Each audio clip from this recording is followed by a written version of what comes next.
Aujourd'hui, on va parler d'un phénomène politique absolument incontournable. C'est pas la montée de l'extrême droite, c'est pas les prises de parole de Darmanin, c'est François Bayrou qui lance sa chaîne YouTube. FB Direct, pour ceux qui ne l'avaient pas vu, 2 vidéos, 90 000 vues pour la première, 16 000 pour la deuxième, et une troisième vidéo reportage dans l'Aude, qui fait 1,5 vues. 1000. Pour en parler, on accueille Bruno Ritt, journaliste au service politique. Pas forcément pour parler du fond, parce que bon, il défend son budget qu'on a largement décrypté dans nos colonnes, mais plus pour discuter de la forme, parce qu'elle interroge. D'abord, je vais commencer par une question toute simple. Pourquoi il fait ça ? Alors, pourquoi il fait ça ? J'imagine que tout le monde a vu, mais donc François Bayrou est dans une situation quand même relativement compliquée. Donc, il a fait les annonces sur le budget qu'il veut proposer en septembre à la rentrée parlementaire. C'est clairement un budget austéritaire et qui a créé une énorme polémique. Donc là, clairement, il joue son avenir, puisque en gros, en septembre, fin septembre, va y avoir une discussion autour de son budget à l'Assemblée. Et avec une forte chance qu'il y ait des motions de censure qui soient déposées. Donc en fait, il y a 2 possibilités. Soit son budget passe et il reste Premier ministre, soit il est censuré et il tombe. On sait quand est-ce que ça va être discuté précisément ? Ça va être à la rentrée parlementaire. Donc après, il faut voir au niveau de l'ordre du jour. Mais en gros, à partir de fin septembre, début octobre, ça va être le début des discussions. Donc ça, c'est des discussions annuelles, des discussions sur le budget. Mais c'est des discussions super importantes. Surtout avec la violence du budget qui a été proposé, qui est clairement austéritaire. On en a parlé dans l'UMA, etc. Je reviens pas dessus. Mais donc il joue, il joue sa position à la tête du gouvernement. On sait ça fait des années qu'il voulait, il voulait être président. Finalement, il n'a pas pu être président, donc il est devenu Premier ministre. Il a fait des pieds et des mains pour devenir Premier ministre. Il tient à cette place-là. Et donc, clairement, avec ce budget-là, si une motion de censure passe sur ce budget, lui, de fait, il sera obligé de démissionner et donc fini le Premier ministre. Donc il joue ça, et c'est dans cette dynamique. Et d'ailleurs, il s'en cache assez peu quand tu l'écoutes. C'est alors lui, il va te dire non, je veux faire de la pédagogie, je veux expliquer, etc. Mais avant tout, c'est pour sortir tous ses éléments de langage et tout son argumentaire sans être interrompu. Donc voilà, c'est sûrement pour ça qu'il a choisi. Ouais, c'est une volonté de contrôler sa communication et d'évacuer tout débat possible. C'est ça, c'est que est-ce que François Bayrou vous prépare sa reconversion en tant que youtubeur ? Comme tu as dit, je sais pas, je suis pas sûr. Non, lui, il s'est dit c'est un média, je suis face à la caméra, il n'y a pas de journaliste pour m'interrompre, pour me poser des questions gênantes, et voire pire, pour peut-être voir si ce que je dis est vrai ou pas. Ça, c'est vraiment le débat de fond, c'est que il propose une analyse de l'état de la France qui, pour beaucoup de journalistes, pour beaucoup de responsables politiques, est fausse. Donc lui, je pense qu'il se dit c'est génial, moi je suis face à ma caméra, je vais pouvoir dérouler comme ça, sans être interrompu, sans être contredit. Donc en plus, ça donne un peu aussi peut-être il a une vision aussi du débat démocratique. Je pense peut-être qu'il commence à être usé par le fait d'être contredit. Donc là, il s'est dit c'est génial, là je peux faire autant de vidéos que je veux, le temps que je veux. Même si c'est des tunnels terribles pour les personnes qui regardent, c'est pas grave, je peux y aller, quoi. FB Direct, ça veut dire quoi FB Direct ? Je sais pas, peut-être un lien avec Facebook Direct. Exactement, Live, j'ai presque envie de le dire à l'américaine, FB Direct, tu vois, pour donner un truc un peu cool, tu vois, parce que FB Direct, tu te dis, ils ont choisi le nom, vraiment FB Direct, c'est donc. Mais je me demande qui a eu l'idée déjà. Ouais, c'est terrifiant. S'il devient vidéaste, tu vas pouvoir faire une parodie. Ouais, je prévois une deuxième vidéo sur Bayrou. Tu disais, il va pas forcément devenir un youtubeur. Moi, je prendrais quand même l'exemple de Mélenchon, Zemmour, Macron. Ils se sont tous lancés sur YouTube. Bien sûr, ouais. Ils ont investi la plateforme. Est-ce que c'est une nouvelle norme pour les personnalités politiques ? Est-ce que ça peut devenir une nouvelle norme ? De fait, oui, effectivement, pour les responsables politiques, ça peut être intéressant d'avoir ce média-là, puisque, on va dire, alors surtout quand t'es, on va dire, pas dans le mainstream, on va dire, donc tu vois, quand t'es dans un peu t'inscris dans la gauche radicale ou aussi à l'inverse, à l'opposé, à l'extrême droite, tu peux avoir un rapport aux médias compliqué, etc. Et donc, tu peux te dire que finalement, c'est des médias intéressants, puisque là où on t'empêche de dérouler ton discours, là où tu es constamment... ou même quand tu donnes des éléments factuels, et on les contredit, tu te dis, je vais créer mon propre média. On l'a vu déjà même avec la création de médias alternatifs, c'est maintenant 10 ans, que ce soit le média en tant que tel, il y a eu plein de... Il y avait ce débat sur en gros l'accès aux médias mainstream et la place qu'on te donne. Donc ça, c'est pour ça que tu as des figures comme Jean-Luc Mélenchon, effectivement, même Florian Philippot qui avait fait ça, etc., etc. Là, ce qui est étonnant, c'est que c'est quand même le Premier ministre, je crois que pour le coup, c'est peut-être la première fois qu'on a un Premier ministre youtubeur, et qu'on ne peut pas dire que le bloc central est un problème d'accès aux médias, quoi. On peut pas dire... Enfin, moi, j'ai l'impression quand on regarde, moi je regarde constamment l'actualité, leur parole, elle est quand même, elle est accessible. Hein. Ils sont invités partout. Alors des fois, c'est un peu plus rugueux dans certaines émissions, mais généralement, ils ont quand même la possibilité de... Non, lui, il s'est dit bon, peut-être qu'il s'est dit aussi, voilà, on est dans le creux de l'été, et moi, je vais essayer par la petite fenêtre d'internet d'essayer de marteler un peu mes éléments de langage, ouais, mais je crois que c'est la première fois qu'on a un Premier ministre youtubeur. Ouais. Et donc lui part pas en vacances? Alors lui, il le dit, et ça, c'est marrant parce que donc il va sur YouTube, tu sens qu'il a envie d'un peu d'utiliser les codes un peu de la modernité, etc. Et en même temps, il nous ressort toutes les ficelles de la vieille politique. C'est-à-dire que déjà, pour ceux qui ont vu la vidéo, je vous invite à aller voir, c'est vraiment riche d'enseignements. Il arrive et tout de suite, il est en cravate, chemise blanche. Ça fait le même effet qu'une tisane. Ah ouais, on peut s'en en avoir devant. Et tu vois, donc déjà, il renvoie, voilà, il veut montrer que lui, il travaille. Donc bon, on est vraiment dans les vieux codes de la politique. Et puis après, pour être sûr, voilà, que le message est bien passé, il le répète. Il dit, non mais tout le monde est parti en vacances, moi par contre je ne pars pas en vacances, je travaille. Donc on est un peu dans les codes de la vieille politique, quoi. Il aurait pu essayer de faire un truc un peu décontracté, je sais pas, j'en sais rien, je suis pas un spécialiste, mais là on est vraiment dans un truc de la vieille politique, c'est les vieilles ficelles de la politique, quoi. Et la première vidéo le son était tellement nul à chier que y a quelqu'un qui a réupload la vidéo avec un meilleur son. Ah d'accord, ouais. Donc la première fait 90 000 vues, mais il y a quand même une autre vidéo avec un meilleur son qui fait 30. Ah bah. Donc en tout, il fait 120. C'est pas mal pour un début. Hein. Ouais, c'est pas mal pour un début. Blague à part, est-ce que ça peut être un canal de mobilisation, ce truc-là? Est-ce que cette stratégie, elle peut avoir un impact concret sur la réception de son budget? En fait, je me suis posé la question vraiment de savoir à qui il s'adresse. Alors... Et j'ai pas vraiment trouvé je pense qu'il fait le pari que nous, médias, on va en parler, ce qui est normal, c'est notre rôle, on en parle. Après, est-ce que les gens vont se taper, la première vidéo, elle fait 8 minutes 36, est-ce qu'ils se tapent les 8 minutes 36? Je suis pas sûr. Et puis surtout, je me suis posé la question à qui il veut s'adresser. Est-ce qu'il veut s'adresser aux retraités? Mais dans ce cas-là, est-ce que les retraités ont un usage de YouTube immodéré? Je suis pas sûr. Est-ce qu'il veut s'adresser aux beaucoup plus jeunes?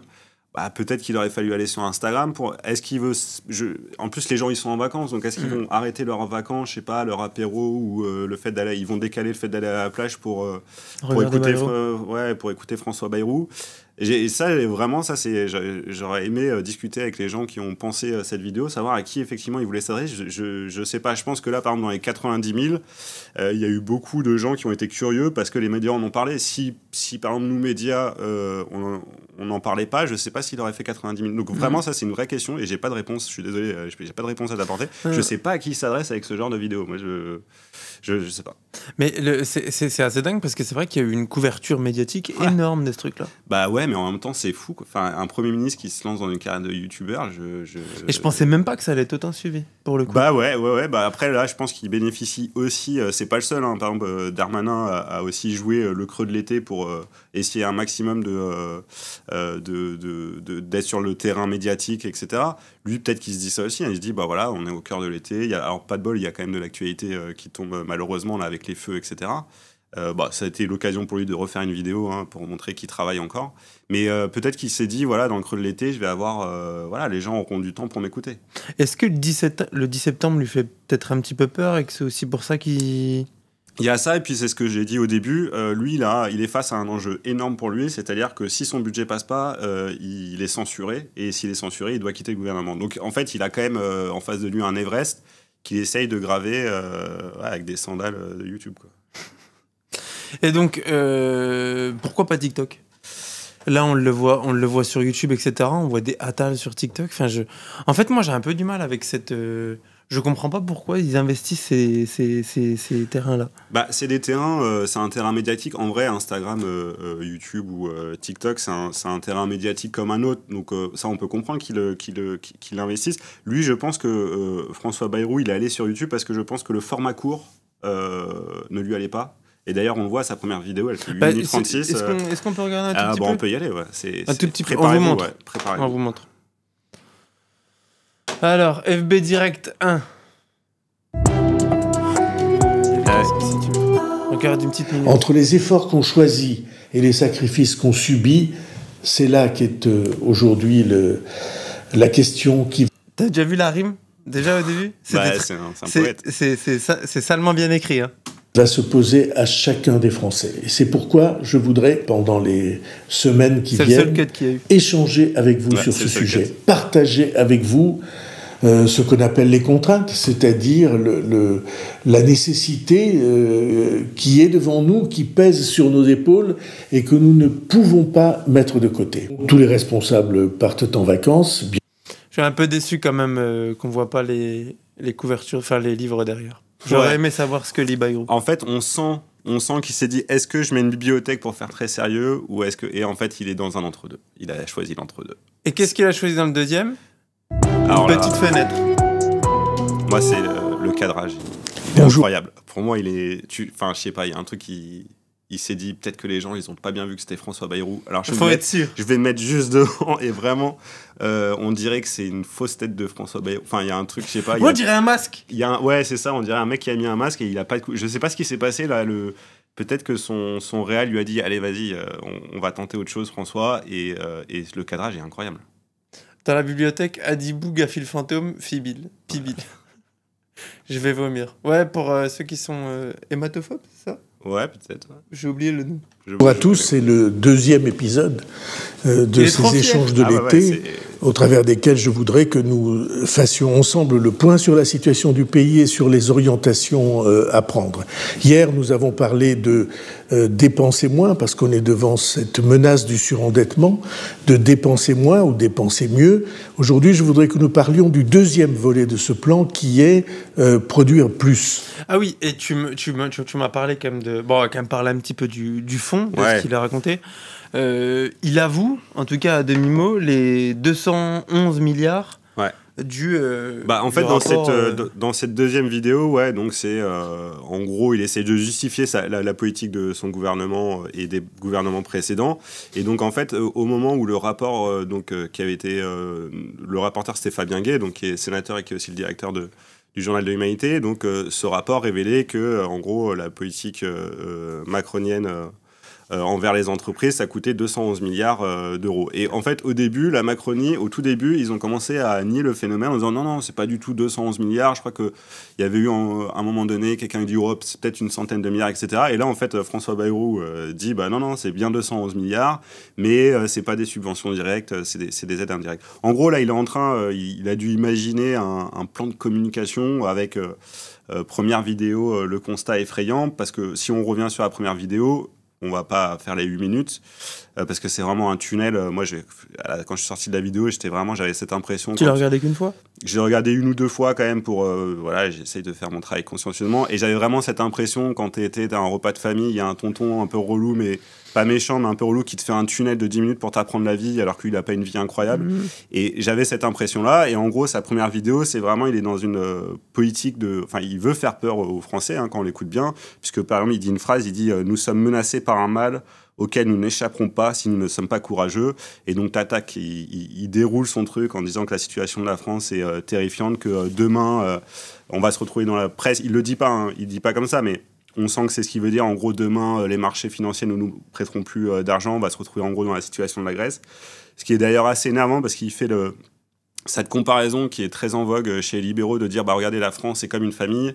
Et donc, la France, elle est actuellement dans le même cas qu'une famille surendettée. Et moi, c'est un truc qui m'énerve énormément parce que ça raconte beaucoup le décalage de ces gens-là avec la vie de tous les jours, parce qu'une famille surendettée n'a pas la capacité de dépenser énormément d'argent pour, par exemple, des loisirs, ce que la France a fait d'une certaine manière avec les JO. La France et l'État français a dépensé des milliards, près de 6 milliards pour organiser les JO. Donc derrière, faire l'analogie avec une famille surendettée, je veux dire, une famille surendettée, quand elle est surendettée, c'est dès le début du mois, elle n'a pas d'argent, elle ne peut rien faire. Et en plus, la différence fondamentale entre la France, l'État français et une famille, c'est que nous, ce qui fait que les marchés financiers nous prêtent de l'argent, c'est qu'on a des biens en propre. L'État français a un énorme patrimoine et c'est ce qui fait que malgré voilà, toute cette communication de crise, les marchés financiers continuent à prêter la France. Donc en plus, il y a un truc un peu énervant sur le fond. Et donc son premier volet, c'est vraiment faire peur pour justifier le budget qu'il a présenté. Et là, j'imagine que dans les prochains épisodes, ce sera justifier la politique, parce qu'il y a eu beaucoup de critiques au moment où le budget est sorti en disant « Regardez, en même temps, vous avez coupé dans les recettes de l'État, notamment avec votre politique pour aider les entreprises sans contrepartie. Donc, vous êtes peut-être responsable de ça. » Moi, par exemple, j'avais fait un article sur la question du budget de la santé. Et en fait, le budget de la santé et de la sécurité sociale, c'est ça un des gros problèmes. C'est qu'en gros, depuis 2017, en fait, on a une perte de recettes. On n'a pas un problème de dépenses, on a une perte de recettes. Donc, bref, je ne vais pas refaire tout ce débat. Mais donc, là, dans cette deuxième vidéo, il va justifier. Peut-être dans les autres vidéos, il va essayer de dessiner un avenir économique pour la France. Mais je pense que c'est ça, dans sa tête, il a séquencé ces vidéos. On peut en attendre combien, tu penses, des vidéos? J'espère pas beaucoup, mais malheureusement... Après, la première dure 8 ou 9, voilà, la deuxième 5... Il prépare sa transition vers Instagram, là, bientôt. Non, je sais pas. Peut-être ce sera Vine à la fin. Ouais, peut-être, il va y avoir, ça va être juste un mot d'ordre. Non, mais peut-être que oui, il a eu des retours, on lui a dit François, 8 minutes 30, c'est un peu beaucoup. Et puis j'ai l'impression qu'il parle plus vite dans la deuxième vidéo, donc peut-être qu'il est en train de... en même temps, c'est un apprentissage, le métier. Voilà, il est en train d'apprendre le métier de youtubeur, il est en train de tout intégrer. Juste vraiment le cadrage de la deuxième vidéo, là, faut revenir à un truc un peu moins proche, quoi. Je suis pressé de voir. Presque, si elle se trouve... Ça sera peut-être de côté. Ah, mais ça crée une forme de feuilleton, tu vois, on a envie de... C'est peut-être ça aussi qu'il veut, créer une forme de feuilleton, d'attente, etc. Insoutenable. L'attente pour 18 208 personnes. Ouais, mais... Et je te l'annonce en avant-première, la prochaine vidéo est sponsorisée par Burger King. D'accord, c'est vrai. Oui, c'est vrai. Non, c'est non. Je me disais, pourquoi pas, comme un youtubeur, il cherche des partenariats, peut-être que le MEDEF, ça sera mieux, il peut peut-être demander des sous au MEDEF. Bon, Bayrou. Et une troisième vidéo. Bon, là, il sort un peu du cadre. Il sort un peu du cadre, ouais. Bayrou, il va sur le terrain parce qu'il nous avait dit C'était très important d'être là parce que la catastrophe est une catastrophe d'ampleur inédite. C'était très important parce que des centaines et milliers de personnes se sentent atteintes dans ce qu'elles ont de plus précieux, leur bien. Est-ce que les gens, ce qu'ils ont de plus précieux, c'est leur bien ou leur vie? Là, c'est leur bien. Leur maison, leur vie, la musique et tout, pour ceux qui travaillent dans le tourisme, le paysage qui est atteint. Et comme vous le voyez, l'avenir de ces territoires, elle est marquée par le drame qui touche la vie. Et donc c'était après presque 24 heures de combat, de tous les pompiers, de tous les soldats du feu, des élus qui sont là et qui n'ont pas dormi de la nuit, c'était très important que nous soyons avec eux.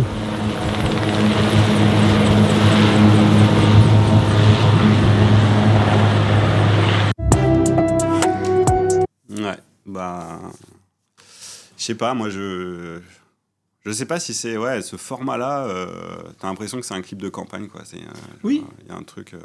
Pourtant, a priori, il se représente pas. Non, mais c'est le décalage en fait entre la vision de vieux monsieur qui font de la politique depuis très longtemps et ce que c'est effectivement les médias, comme YouTube et les codes. Et du coup, il y a un décalage assez étonnant parce qu'en plus, ça se veut lécher quand même. On voit que les vidéos, elles sont un peu, ça se veut un peu.